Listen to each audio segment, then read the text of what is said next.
M B Patil ಮತ್ತು ಬಸನಗೌಡರ ಒಂದು ಒಳ ಒಪ್ಪಂದನೂ ಕೂಡ ಅವ್ರು ಕ್ಲಿಯರ್ ಮಾಡಿಬಿಟ್ರು. ಅದಕ್ಕೆ ಇವತ್ತು ಎಂ ಬಿ ಪಾಟೀಲ್ ಗಾಬರಿ ಆಗಿಬಿಟ್ಟ. ಎಂ ಬಿ ಪಾಟೀಲರು ಒಂದು ಮಾತು ಹೇಳಿದ್ದಾರೆ, 2028ಕ್ಕೆ ಅಲ್ಪಸಂಖ್ಯಾತರನ್ನು ನಾವು MLA ಮಾಡ್ತೀವಿ ಅಂತ. ಅಂದರೆ ಬಿಜಾಪುರ ಜಿಲ್ಲೆ ಜನತೆ ಕ್ಲಿಯರ್ ಮಾಡ್ಯಾರ. ಅವರು ಇಲ್ಲಿವರೆಗೆ ಅಲ್ಪಸಂಖ್ಯಾತರನ್ನು ಶಾಸಕನ ಮಾಡೋಕೆ ಅವ್ರ ಪ್ರಯತ್ನ ಯಾರೂ ಮಾಡಿಲ್ಲ ಅಂತಕ್ಕಂಥದ್ದು ಕ್ಲಿಯರ್ ಆಗಿದೆ. ನಾನು ಎಂ ಬಿ ಪಾಟೀಲ್ ಸಾಹೇಬ್ರಿಗೆ ಹೇಳ್ತಾ ಇದ್ದೀನಿ, ಇವತ್ತು ಕಾಂಗ್ರೆಸ್ ಸರ್ಕಾರದ ರಾಜ್ಯದ ಯಾವ ನಾಯಕನಿಗೂ ಮೋದಿಯವರ ಬೆಲೆ ಏರಿಕೆ ಬಗ್ಗೆ ಮಾತನಾಡಲಿಕ್ಕೆ ನೈತಿಕ ಹಕ್ಕನ್ನು ಕಳ್ಕೊಂಡಿದ್ದೀವಿ. ಬರುವ ದಿನಮಾನದಲ್ಲಿ ಇವರು ನಮ್ಮ ಜಿಗಜಿನ್ ಸಾಹೇಬರ ನೇತೃತ್ವದಲ್ಲಿ ನಾವು 8ಕ್ಕೆ 8 ಮತಕ್ಷೇತ್ರದಲ್ಲಿ ಭಾರತೀಯ ಜನತಾ ಪಕ್ಷ ಗೆಲ್ತದೆ. ಅಲ್ಪಸಂಖ್ಯಾತರ ಬಗ್ಗೆ ನಾನು ಹೇಳುವುದೇನೆಂದ್ರೆ, ಇವತ್ತು ಅಲ್ಪಸಂಖ್ಯಾತರನ್ನು ಬರೀ ಬಳಕೆ ಮಾಡ್ಕೊಂಡಾರ ಇವರು. ಅಲ್ಪಸಂಖ್ಯಾತರನ್ನು ಕಾಂಗ್ರೆಸ್ ಸರ್ಕಾರ ಇವತ್ತು ಅಲ್ಪಸಂಖ್ಯಾತರಿಗೆ ಏನು ಮಾಡಿದ್ರಿ ನೀವು? ಭಾಳಷ್ಟು ಯುವಕರ ಕೈಯಾಗ ಕಲ್ಲು ಕೊಡ್ತಾ ಕೆಲಸ ಮಾಡಿದ್ರಿ. ಇವತ್ತು ಕಾಶ್ಮೀರದ ಪರಿಸ್ಥಿತಿ ನೋಡಿದಾಗ ಭಾಳಷ್ಟು ಅಲ್ಪಸಂಖ್ಯಾತ ಯುವಕರಿಗೆ ಕಲ್ಲು ಕೊಟ್ಟು ಅವರ ಬದುಕನ್ನು ಹಾಳು ಮಾಡ್ತಾ ಇದ್ದರು.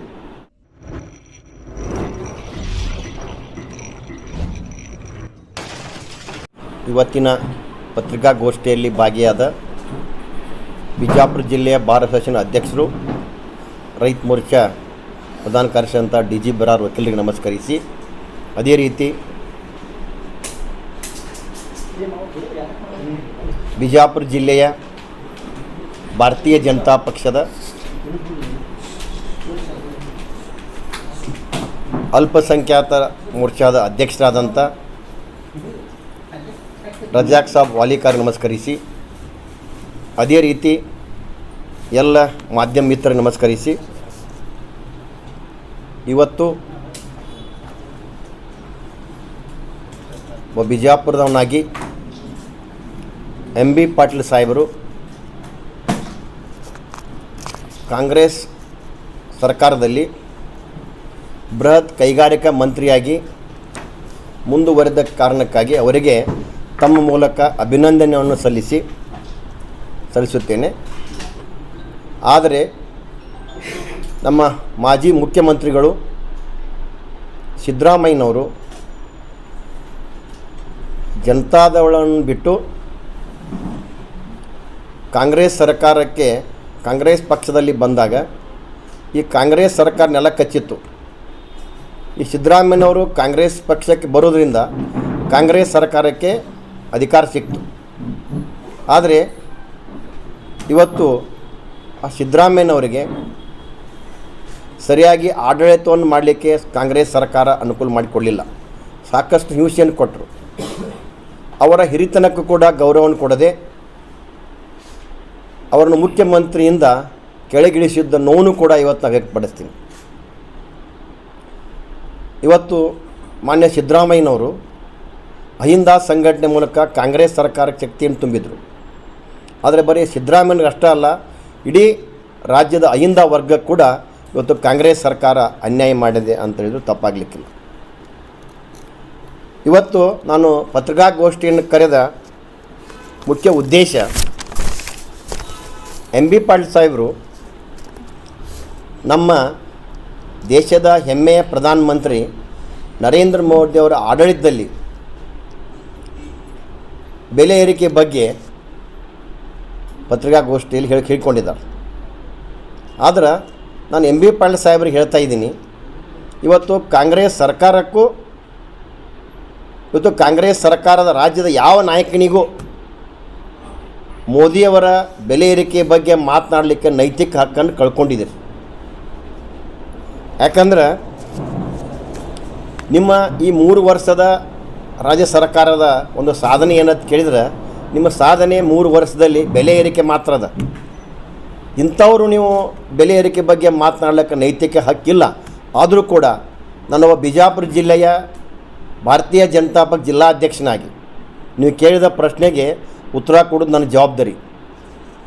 ಇವತ್ತು ನೀವು ಹೇಳ್ತಾ ಇದ್ದೀರಿ 2014ನೇ ಇಸ್ವಿ ನರೇಂದ್ರ ಮೋದಿಜಿಯವರು ಪ್ರಧಾನಮಂತ್ರಿ ಆಗಿದ್ದ ಪೂರ್ವದಲ್ಲಿ UPA ಸರ್ಕಾರದಲ್ಲಿ ಡಾಕ್ಟರ್ ಮನಮೋಹನ್ ಸಿಂಗ್ ಅವರು ಪ್ರಧಾನಮಂತ್ರಿಯಾಗಿದ್ದಾಗ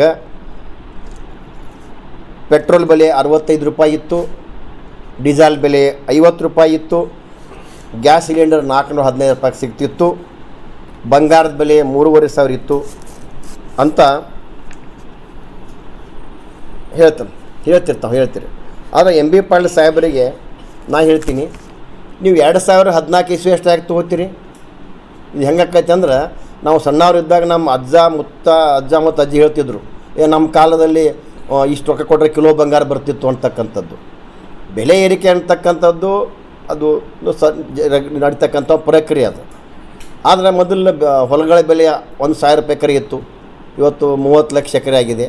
ಆದರೆ ನಾನು ಒಂದು ಕ್ಲಿಯರ್ ಮಾಡ್ತೀನಿ ಎಂ ಬಿ ಪಾಟೀಲ್ರಿಗೆ, ಯಾವಾಗ ಕಾಂಗ್ರೆಸ್ ಸರ್ಕಾರದ ಅವಾಗಿನ ಬೆಲೆ ಏರಿಕೆಗೆ ಕಂಪೇರ್ ಮಾಡಿದರೆ ಭಾರತೀಯ ಜನತಾ ಪಕ್ಷದ ಬೆಲೆ ಏರಿಕೆ ಭಾಳಷ್ಟು ಕಡಿಮೆ. ಉದಾಹರಣೆಯಾಗಿ ಇವತ್ತು ನೀವು 2014 ಇಸ್ವಿ ತೊಗೋದು ಬದಲಾಗಿ ನೀವು 2010 ವರ್ಷ ಹಿಂದೆ ಹೋಗ್ರಿ, 2004 ಇಸ್ವಿಗೆ ಹೋಗ್ರಿ. ಅವಾಗ UPA ಸರ್ಕಾರ ಇತ್ತಲ್ಲ, ಅವಾಗೇನಿತ್ತು ಪೆಟ್ರೋಲ್ ಬೆಲೆ, ಡೀಸೆಲ್ ಬೆಲೆ ಅಂತಕ್ಕಂಥದ್ದು. ಅವತ್ತು 2000 ಪೆಟ್ರೋಲ್ ಬೆಲೆ 33 ರೂಪಾಯಿ ಇತ್ತು. 10 ವರ್ಷದ ನಂತರ UPA ಸರ್ಕಾರದಲ್ಲಿನ ಅದು 65 ರೂಪಾಯಿ ಪೆಟ್ರೋಲ್ ಬೆಲೆ ಆಯಿತು. ಅಂದರೆ ಸುಮಾರು 111% ರೇಟ್ ಏರಿಕೆ ಆಯ್ತು 10 ವರ್ಷನ್ಯಾಗ. ಆದರೆ ನರೇಂದ್ರ ಮೋದಿ ಅವ್ರ ಆಡಳಿತದಲ್ಲಿ 2014ರಿಂದ ಸುಮಾರು 2026ವರೆಗೆ ನೀವು ಕಂಪೇರ್ ಮಾಡಿದರೆ ಪೆಟ್ರೋಲ್ ಬೆಲೆ ಏರಿಕೆ ಆಗಿದ್ದು ಓನ್ಲಿ 45% ರೇಟ್ ಮಾತ್ರ ಹೆಚ್ಚಾಗಿದೆ. ಅಂದರೆ ಇದ್ರ ಬಗ್ಗೆ ನೀವು ತಾವು ವಿಚಾರಕ್ಕೆ ಉತ್ತರ ಕೊಡ್ರಿ. ಡೀಸೆಲ್ ಬೆಲೆ ಹೇಳ್ತೀರಿ, ಮನಮೋಹನ್ ಸಿಂಗ್ ಅವ್ರ ಆಡಳಿತದಲ್ಲಿ 2014ರಲ್ಲಿ 55 ರೂಪಾಯಿ ಇತ್ತು ಹೇಳ್ತೀರಿ. 10 ವರ್ಷದಿಂದ ಹೋಗ್ರಿ, 2004 ಇಸ್ವಿಗೆ ಹೋಗ್ರಿ, ಅವತ್ತಿನ ಬೆಲೆ ಏನಿತ್ತು? ಅವತ್ತು ಡೀಸೆಲ್ ಬೆಲೆ ಬರೀ 22 ರೂಪಾಯಿ ಇತ್ತು. 22 ರೂಪಾಯಿಂದ 55 ರೂಪಾಯಿ ಇರೋದು ನಿಮ್ಮ ಸರ್ಕಾರದಲ್ಲಿನ ಅದು ಸುಮಾರು 150% ರೇಟ್ ಹೆಚ್ಚಾಗೈತೆ ಅವತ್ತಿನ 10 ವರ್ಷನಾಗ. ಆದರೆ ಇವತ್ತಿನ ನರೇಂದ್ರ ಮೋದಿಯವರ ರೇಟ್ ಬದಲಾವಣೆ ನೋಡಿದರೆ ಸುಮಾರು 82% ಮಾತ್ರ ಹೆಚ್ಚಾಗೈತಿ. ಇದು ಯಾಕೆ ಹೆಚ್ಚಾಗೈತೆ ಅಂದ್ರೆ, ಈ ಜಾಗತಿಕ ಬಿಕ್ಕಟ್ಟಿನಲ್ಲೂ ಕೂಡ ಕೇಂದ್ರ ಸರ್ಕಾರ ಭಾರತೀಯರಿಗೆ ಬೆಲೆ ಏರಿಕೆ ತೊಂದರೆ ಆಗಬಾರ್ದು ಅಂತೇಳಿ ಕೆಸಿಂದ ನರೇಂದ್ರ ಮೋದಿಯವರು ಎಕ್ಸೈಸ್ ಡ್ಯೂಟಿ ಕಡಿಮೆ ಮಾಡಿದ್ದಾರೆ. ಇವತ್ತು ಪೆಟ್ರೋಲ್ ಮೇಲೆ 13 ರೂಪಾಯಿ ಎಕ್ಸೈಸ್ ಡ್ಯೂಟಿ ತೊಗೋತಿದ್ದು ಕೇಂದ್ರ ಸರ್ಕಾರ. ಇವತ್ತು ಈ ಭಾರತೀಯರಿಗೆ ಜನಸಾಮಾನ್ಯರಿಗೆ ಹೊರೆ ಆಗಬಾರ್ದು ಕೇಸಿಂದ 13 ರೂಪಾಯಿ ತೆಗೆದುಕೊಳ್ತಕ್ಕಂಥ ಎಕ್ಸೈಸ್ ಡ್ಯೂಟಿಯನ್ನು 10 ರೂಪಾಯಿ ಕಡಿಮೆ ಮಾಡಿ ಬರೀ 3 ರೂಪಾಯಿ ತೆಗೆದುಕೊಳ್ತಾ ಇದ್ದಾರೆ. ಡೀಸೆಲ್ ಮೇಲೆ 10 ರೂಪಾಯಿ ಎಕ್ಸೈಸ್ ಡ್ಯೂಟಿ ಇತ್ತು, ಅದನ್ನು ಕಂಪ್ಲೀಟ್ ಬಿಟ್ಬಿಟ್ಟಾರೆ. ಅಂದರೆ ಇದು ಜನರಿಗೆ ಪರವಾದ ಸರ್ಕಾರ ಇರೋದ್ರಿಂದ. ಆದರೆ ನಾನು ಇವತ್ತು ಎಂ ಬಿ ಪಾಟೀಲ್ರಿಗೆ ಕೇಳ್ತಾ ಇದ್ದೀನಿ, ಒಬ್ಬ ಕಾಂಗ್ರೆಸ್ ಸರ್ಕಾರದ ಪ್ರಭಾವಿ ನಾಯಕರಿರ್ತಾವೆ. ಇವತ್ತು ಪೆಟ್ರೋಲ್ ಡೀಸೆಲ್ ಏರಿಕೆ ಮಾಡಿದವರು ಕೇಂದ್ರ ಸರ್ಕಾರ ಅಲ್ಲ, ಇದು ಇಂಟರ್ನ್ಯಾಷನಲ್ ಮಾರ್ಕೆಟ್ನಲ್ಲಿ ಬೆಲೆ ಹೆಚ್ಚಾಗಿದೆ, ಟ್ಯಾಕ್ಸ್ನಲ್ಲಿ ಕಡಿಮೆ ಮಾಡಿದ್ದಾರೆ ಅವರು. ಆದರೆ ನೀವೇನು ಮಾಡ್ತಾ ಇದ್ದೀರಿ? ಸುಮಾರು ನಿಮ್ಮ ಆಡಳಿತದಲ್ಲಿ 2 ಸಲ ಪೆಟ್ರೋಲ್ ಮತ್ತು ಡೀಸೆಲ್ ಬೆಲೆಯನ್ನು ಏರಿಸಿದಿರಿ. ಇವತ್ತು ಸುಮಾರು ರಾಜ್ಯ ಸರ್ಕಾರ ಪೆಟ್ರೋಲ್ ಮೇಲೆ 29.84 ಟ್ಯಾಕ್ಸ್ ವ್ಯಾಟ್ ತೊಗೋತೀರಿ ನೀವು, ಡೀಸೆಲ್ ಮೇಲೆ 21.17 ರೂಪಾಯಿ ಟ್ಯಾಕ್ಸ್ ತೊಗೋತೀರಿ. ಅಂದಾಜು ಸುಮ್ಮನೆ ರಫ್ ಲೆಕ್ಕ ಮಾಡಿದಾಗ ಸುಮಾರು 1 ಲೀಟ್ರ್ ಪೆಟ್ರೋಲ್ ಜನಸಾಮಾನ್ಯ ಖರೀದಿ ಮಾಡಿದಂದ್ರೆ 33 ರೂಪಾಯಿ ಇವತ್ತು ರಾಜ್ಯ ಸರ್ಕಾರ ಹೋಗ್ತೈತಿ. 1 ಲೀಟ್ರ್ ಡೀಸೆಲ್ ಒಬ್ಬ ಜನಸಾಮಾನ್ಯ ಖರೀದಿ ಮಾಡಿದಂದ್ರೆ 21 ರೂಪಾಯಿ ರಾಜ್ಯ ಸರ್ಕಾರ ಹೋಗ್ತೈತಿ. ನೀವು ದೊಡ್ಡ ಮನಸ್ಸು ಮಾಡಿರಿ. ಈಗ ಜಾಗತಿಕ ಮಟ್ಟದಲ್ಲಿ ಕಚ್ಚಾ ತೈಲಗಳ ಬೆಲೆ ಏರಿಕೆ ಇರ್ಬೋದು, ಇಂಟರ್ನ್ಯಾಷನಲ್ ಮಾರ್ಕೆಟ್ನ ಬೆಲೆ ಏರಿದ್ರಿಂದ ನೀವು ಎಲ್ಲಿವರೆಗೆ ಅದು ಸಮ ಆಗುವವರೆಗೆ ನೀವು ಟ್ಯಾಕ್ಸ್ ಬಿಟ್ಬಿಡ್ರಿ. ರಾಜ್ಯದ ಜನರ ಮೇಲೆ ನಿಮಗೆ ಕನಿಕರ ಇತ್ತಂದ್ರೆ ನೀವೊಬ್ಬರು ಈ ರೀತಿ ಬೆಲೆ ಏರಿಕೆ ಬಗ್ಗೆ ಮಾತನಾಡ್ತಕ್ಕಂಥ ಎಂ ಬಿ ಪಾಟೀಲ್ ಇರ್ಬೋದು, ಇವತ್ತು ರಾಜ್ಯ ಸರ್ಕಾರದ ಎಲ್ಲ ಮುಖ್ಯಮಂತ್ರಿಗಳೆಲ್ಲರಿಗೂ ನಾನು ಮನವಿ ಮಾಡ್ತೀನಿ, ನಿಮಗೆ ಅಷ್ಟು ಕಳಕಳಿ ಇತ್ತಂದ್ರೆ ಯಾವ ರೀತಿ ನಮ್ಮ ನರೇಂದ್ರ ಮೋದಿಯವರು ಜನರ ಮೇಲೆ ಹೊರೆ ಬೀಳಬಾರ್ದು ದೇಶದಿಂದ ಟ್ಯಾಕ್ಸನ್ನು ಬಿಟ್ಟಿದ್ದಾರೆ, ಇದು ಎಕ್ಸೈಸ್ ಡ್ಯೂಟಿ ಕಟ್ ಮಾಡಿದ್ದಾರೆ. ಆ ರೀತಿ ನೀವು ಟ್ಯಾಕ್ಸ್ ಬಿಟ್ಬಿಟ್ರಿ ಅಂದ್ರೆ ಪುಣ್ಯಾತ್ಮರೇ, ಇವತ್ತು ನಿಮಗೆ ನಮ್ಮ ರಾಜ್ಯ ಜನರಿಗೆ ಪೆಟ್ರೋಲ್ 77 ರೂಪಾಯಿ 60 ಪೈಸೆ ಕೊಡ್ಬೋದು, ಡೀಸೆಲ್ 77 ರೂಪಾಯಿ ಕೊಡ್ಬೋದು. ಇವತ್ತು ಅಷ್ಟು ಕಡಿಮೆ ಮಾಡೋಕ್ಕೆ ಸಾಧ್ಯತೆ ನಿಮಗೆ. ಆ ಕೆಲಸ ಯಾಕೆ ಮಾಡಬಾರ್ದು? ಇವತ್ತು ಗೃಹ ಉಪಯೋಗಿ ಗ್ಯಾಸ್ ಬಗ್ಗೆ ತಾವು ಮಾತನಾಡ್ತೀರಿ. ಇದು ಗ್ಯಾಸ್ ನಮ್ಮ ಇಂಡಿಯಾದಲ್ಲಿ ಸಿಗ್ತಕ್ಕಂಥಲ್ಲ, ಇದನ್ನು ಇಂಪೋರ್ಟ್ ಮಾಡ್ಕೋಬೇಕಾಗೈತಿ. ಇದು ಜಾಗತಿಕ ಯುದ್ಧ ಮಟ್ಟದಲ್ಲಿ ಇವತ್ತು ಉಕ್ರೇನ್ ಇಸ್ರೇಲ್ ರಷ್ಯಾ ಇದ್ದಿರ್ಬೋದು, ಇವತ್ತು ಇರಾನ್ ಮತ್ತು ಇಸ್ರೇಲ್ ಯುದ್ಧ ಇರ್ಬೋದು ಸಂದರ್ಭದಲ್ಲಿ ಇವತ್ತು ಸಾಕಷ್ಟು ಜಲಸಂಧಿಗಳ ಮಾರ್ಗಗಳೇ ಬಂದ ಅಂಥ ಸಂದರ್ಭದೊಳಗೆ ಇವತ್ತು ನರೇಂದ್ರ ಮೋದಿಯವರು ಭಾಳಷ್ಟು ಪ್ರಯತ್ನ ಮಾಡಿ ಇವತ್ತು ಭಾರತೀಯರಿಗೆ ತೊಂದರೆ ಆಗದ ರೀತಿ ಸಾಕಷ್ಟು ಪ್ರಯತ್ನ ಮಾಡ್ತಾ ಇದ್ದಾರೆ. ನೀವು ಯುವಕರ ಬಗ್ಗೆ ಮಾತನಾಡ್ತೀರಿ. ಇವತ್ತು ಕೇಂದ್ರ ಸರ್ಕಾರ ಸ್ಟಾರ್ಟಪ್ ಇರ್ಬೋದು, ಮುದ್ರಾ ಯೋಜನೆ ಮೂಲಕ ನೂರಾರು ಕೋಟಿ ಹಣವನ್ನು ಸಾಲವನ್ನು ಕೊಡುವ ಮೂಲಕ ಇವತ್ತು ಯುವಕರಿಗೆ ಉದ್ಯೋಗದಾತರನ್ನು ಮಾಡಿದ್ದಾರೆ. ಇವತ್ತು ರಾಜ್ಯ ಸರ್ಕಾರ ಇವತ್ತು 3 ಲಕ್ಷ ಹುದ್ದೆಗಳ ಖಾಲಿ ಇದ್ದರು. ಇವತ್ತು ಆರ್ಥಿಕ ಇಲಾಖೆ ಅದನ್ನು ತುಂಬ್ತಾ ಇಲ್ಲ. ಅಂದರೆ ನೀವು ಪೊಳ್ಳು ಭರವಸೆಗಳಿಗಾಗಿ ರಾಜ್ಯದ ಒಂದು ಹಣಕಾಸು ವ್ಯವಸ್ಥೆ ಹಾಳು ಮಾಡಿದಿರಿ. ಅದಕ್ಕೆ ಇವತ್ತು ಆರ್ಥಿಕ ಇಲಾಖೆ ಕೂಡ ಒಪ್ಪಲಾದಂಥ ಪರಿಸ್ಥಿತಿಗೆ ಬಂದಿದೆ. ಚಿನ್ನದ ಬೆಲೆ ನೀವು ಕಂಪೇರ್ ಮಾಡಿದರೆ UPA ಸರ್ಕಾರದಲ್ಲಿ 370% ಹೆಚ್ಚಾಗೈತೆ. ಅದೇ NDA ಸರ್ಕಾರದಲ್ಲಿ 167% ಮಾತ್ರ ಹೆಚ್ಚಾಗೈತೆ. ಇವತ್ತು ಇನ್ನೊಂದು, ಈಗ ತಾವೆಲ್ಲ ನೋಡಿದ್ವಿ ನಾವು 3 ವರ್ಷನಾಗೆ ಎಲ್ಲ ವಸ್ತುಗಳ ಮೇಲೆ ಬೆಲೆ ಏರಿಕೆ ಮಾಡಿರಿ. ಈಗ ಖರೀದಿ ರೈತರ ಹೊಲ ಖರೀದಿಯಲ್ಲಿ ಇರ್ಬೋದು, ಅದು ಕೂಡ ಸಾಕಷ್ಟು ಬದಲಾವಣೆಯನ್ನು ಹೆಚ್ಚು ಮಾಡಿದ್ದೀರಿ. ಆದರೆ ಪುಣ್ಯಾತ್ಮರೇ, ಇವತ್ತು ಈ ಸಾಲ ಮಾಡ್ತಕ್ಕಂಥ ವ್ಯಕ್ತಿಗಳಿಗೆ, ರೈತರಿರ್ಬೋದು, ವ್ಯಾಪಾರಸ್ಥರಿರ್ಬೋದು, ಸಾಲ ಮಾಡ್ತಕ್ಕಂಥ ವ್ಯಕ್ತಿಗೆ ಮಾರ್ಟ್ಗೇಜ್ ಮಾಡಬೇಕು, ಅವ್ರ ಉತ್ತಾರಿ ಮೇಲೆ ಬೋಜ ಏರಿಸ್ಬೇಕಂದ್ರೆ ಅವ್ರಿಗೂ ಕೂಡ ಲಕ್ಷ ನೀವು ವಸೂಲಿ ಮಾಡ್ತಾಯಿದ್ರಿ. ಸಾಲ ಮಾಡೋರಿಗೆ ಕೂಡ ಇವತ್ತೊಂದು ಟ್ಯಾಕ್ಸ್ ಕಲೆಕ್ಟ್ ಮಾಡ್ತಕ್ಕಂಥ ಏನು ಒಂದು ಪರಿಸ್ಥಿತಿ ಅದ. ಅದಕ್ಕೆ ಇವತ್ತು ನಾನು ಹೇಳೋದಿಷ್ಟೇ, ನಿಮಗೆ ಯಾವ ನೈತಿಕತೆ ಉಳಿದಿಲ್ಲ. ಇನ್ನೊಂದು ವಿಷಯ ನಾನು ಬರ್ತೀನಿ. MB ಪಾಟೀಲರು ಒಂದು ಮಾತು ಹೇಳಿದ್ದಾರೆ, 2028ಕ್ಕೆ ಅಲ್ಪಸಂಖ್ಯಾತರನ್ನು ನಾವು MLA ಮಾಡ್ತೀವಿ ಅಂತ. ಅಂದರೆ ಬಿಜಾಪುರ ಜಿಲ್ಲೆ ಜನತೆ ಕ್ಲಿಯರ್ ಮಾಡ್ಯಾರ. ಅವರು ಇಲ್ಲಿವರೆಗೆ ಅಲ್ಪಸಂಖ್ಯಾತರನ್ನು ಶಾಸಕನ ಮಾಡೋಕೆ ಅವ್ರ ಪ್ರಯತ್ನ ಯಾರೂ ಮಾಡಿಲ್ಲ ಅಂತಕ್ಕಂಥದ್ದು ಕ್ಲಿಯರ್ ಆಗಿದೆ. ಅದಕ್ಕೆ ಮೊನ್ನೆ ಒಂದು ಘಟನೆ ಆಯಿತು, ತಾವೆಲ್ಲ ನೋಡಿದ್ದು, ತಮ್ಮ ಮಾಧ್ಯಮಕ್ಕೆ ನೋಡಿದ್ದೀನಿ ನಾನು. ಹೆಸ್ಕಾಮದ ಒಂದು ಕಚೇರಿ ಉದ್ಘಾಟನಾ ಸಮಾರಂಭದಲ್ಲಿ ನಮ್ಮ ನಗರ ಶಾಸಕರು ಬಸನಗೌಡ ಪಾಳ್ಯ ಯತ್ನಾಳರು ಭಾಳಷ್ಟು ಸ್ವಾರಸ್ಯಕರವಾಗಿ ಮಾತನಾಡಿದರು. MB ಪಾಟೀಲರು ಗುಣಗಾನ ಮಾಡಲಿಕ್ಕೆ ಕಾಂಗ್ರೆಸ್ ಸರ್ಕಾರದ ವೇದಿಕೆಗೆ ನಾನು ಕರೆದರು ಅಂತಕ್ಕಂಥದ್ದು. ಆ ರೈಲ್ವೇದಲ್ಲಿ ನಾನು ರಿಟರ್ನ್ ಬಂದೆ ಅಂತಕ್ಕಂಥ ಏನು ಸ್ವಾರಸ್ಯಕರ ಮಾತು ಹೇಳುವ ಮಾತಿನ ಬರದಲ್ಲಿ ಯಾವ ನಮ್ಮ ನಗರ ಶಾಸಕ ಬಸನಗೌಡ ಪಾಳ್ಯ ಯತ್ನಾಳರು ನಮ್ಮ ರಾಜ್ಯಾಧ್ಯಕ್ಷರ ಬಗ್ಗೆ, ಬೇರೆ ರಾಜಕಾರಣಿ ಬಗ್ಗೆ ಅಡ್ಜಸ್ಟ್ಮೆಂಟ್ ರಾಜಕಾರಣ ಮಾತಾಡುವಂಥ ಸುಳ್ಳು ಮಾತುಗಳನ್ನ ಮಾತಾಡ್ತಕ್ಕಂಥ ಬಸನಗೌಡರ ಮಾತಿನ ಬರದಲ್ಲಿ MB ಪಾಟೀಲರು ಮತ್ತು ಬಸನಗೌಡರ ಒಂದು ಒಳ ಒಪ್ಪಂದನೂ ಕೂಡ ಅವ್ರು ಕ್ಲಿಯರ್ ಮಾಡಿಬಿಟ್ರು. ಅದಕ್ಕೆ ಇವತ್ತು MB ಪಾಟೀಲರು ಗಾಬರಿ ಆಗಿಬಿಟ್ರು. ಮುಂದೆ ಹೆಂಗೆ ಅತ್ಯಂತ ಅಲ್ಪಸಂಖ್ಯಾತರು ಬಿಟ್ಟವ್ರು ಹೆಂಗೆ ಅಂತಕ್ಕಂಥದ್ದು. ಯಾಕೆ ನೋಡಿದ್ದಾರೆ ಎಕ್ಸಾಂಪಲ್ ಮೊನ್ನೆ ಚುನಾವಣೆಯಲ್ಲಿ, ದಾವಣಗೆರೆ ಚುನಾವಣೆ ಏನಾಯಿತು ಕಾಂಗ್ರೆಸ್ ಪರಿಸ್ಥಿತಿ ಅಂತಕ್ಕಂಥದ್ದು. ಇದನ್ನು ತಿಳ್ಕೊಂಡು ಮುಂದಿನ ದಿನಮಾನದಲ್ಲಿ ಕಾಂಗ್ರೆಸ್ಸಿಗೆ ಅಲ್ಪಸಂಖ್ಯಾತರು ಇನ್ನು ದೂರ ಹೋಗ್ತಾರೆ ಅಂತಕ್ಕಂಥದ್ದು.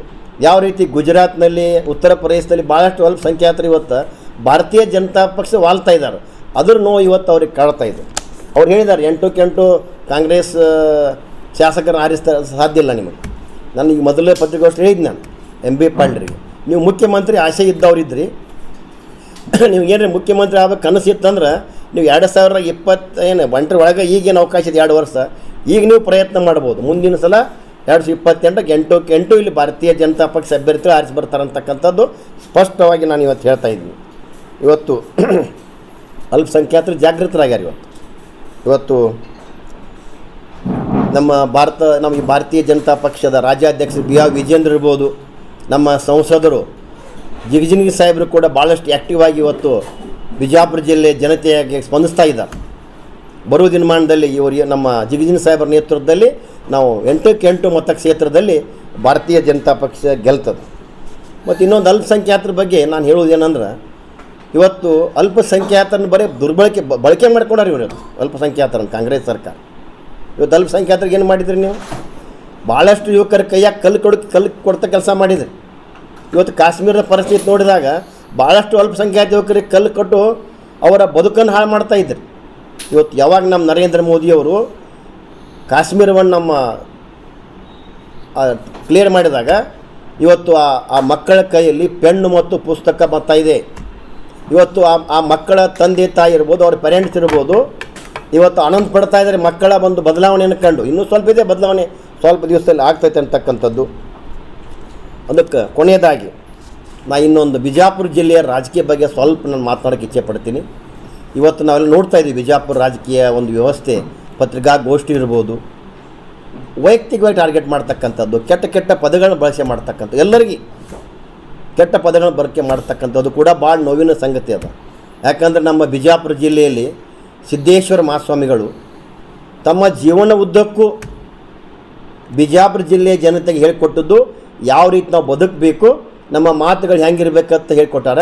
ಅದಕ್ಕೆ ದಯಮಾಡಿ ಬಿಜಾಪುರ ಜಿಲ್ಲೆ ಎಲ್ಲ ರಾಜಕೀಯ ಪಕ್ಷದ ನಾಯಕರಿಗೆ ಹೇಳ್ತಾ ಇದ್ದೀನಿ ನಾನು, ಇಲ್ಲಿ ಏನಾಗೈತೆ ಇಲ್ಲಿವರೆಗೆ ಆಗ್ಯದ, ಇದನ್ನು ಕೊನೆಗೊಳಿಸಲೇಬೇಕು.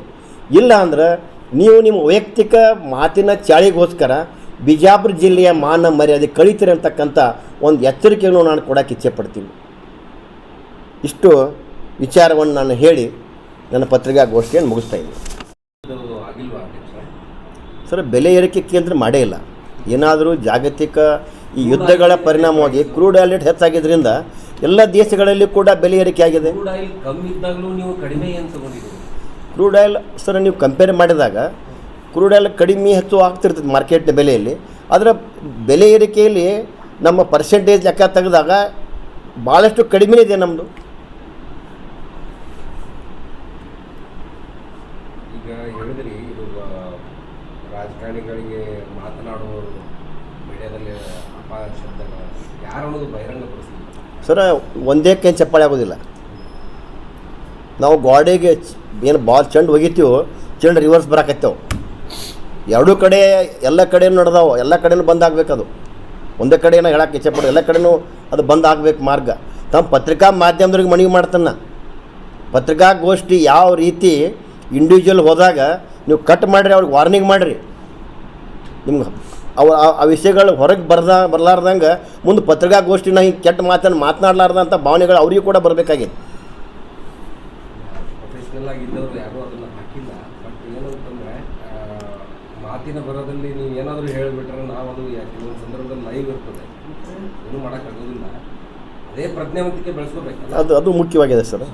ತಾವು ಪ್ರಯತ್ನ ನೀವು ಮಾಡ್ತಾ ಇದ್ದೀರಿ. ಅದನ್ನು ಕೂಡ ರಾಜಕೀಯ ವ್ಯಕ್ತಿಗಳು ಯಾರು ಈ ರೀತಿ ಬಿಜಾಪುರದ ಮಾನ ಮರ್ಯಾದೆ ಕಳೆಯಕತ್ತಾರಲ್ಲ, ಅವರು ಈ ಕೆಲಸ ಮಾಡಬೇಕಂತ ನನಗೆ ನೋವಿಂದ ಹೇಳ್ತಾ ಇದ್ದೀನಿ. ನಾನು ಸಂಸ್ಕೃತಿ ಅಂತ ಹೇಳ್ತಾರೆ.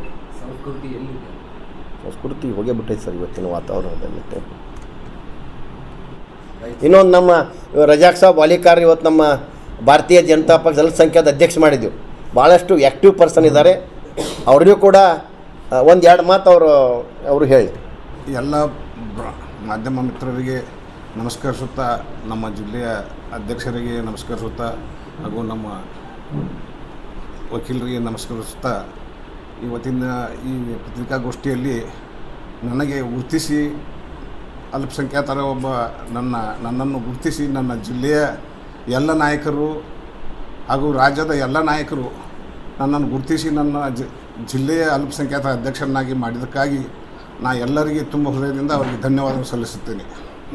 ಮುಂದಿನ ದಿನಗಳಲ್ಲಿ ನಾನು ನನ್ನ ಕೊಟ್ಟಂಥ ಜವಾಬ್ದಾರಿಯನ್ನು ಯಶಸ್ವಿಯಾಗಿ ನಿಭಾಯಿಸ್ಕೋತಾ ಎಲ್ಲ 8 ಮತಕ್ಷೇತ್ರದಲ್ಲಿ ನಮ್ಮ ಪಕ್ಷದ ನಮ್ಮ ಅಲ್ಪಸಂಖ್ಯಾತರ ಎಲ್ಲ ನಾಯಕರನ್ನು ಒಗ್ಗೂಡಿಸಿ ಭಾರತೀಯ ಜನತಾ ಪಕ್ಷಕ್ಕೆ ಒಂದು ಅಲ್ಪಸಂಖ್ಯಾತರ ಒಂದು ಕೊಡುಗೆಯನ್ನು ಕೊಡುವಂಥ ಕಾರ್ಯಕ್ರಮವನ್ನು ನಾವು ಮುಂದುವರಿಸ್ತೀನಿ ಅಂತ ಹೇಳಿ ನನ್ನ ಮಾತನ್ನು ಮುಗಿಸ್ತೇನೆ.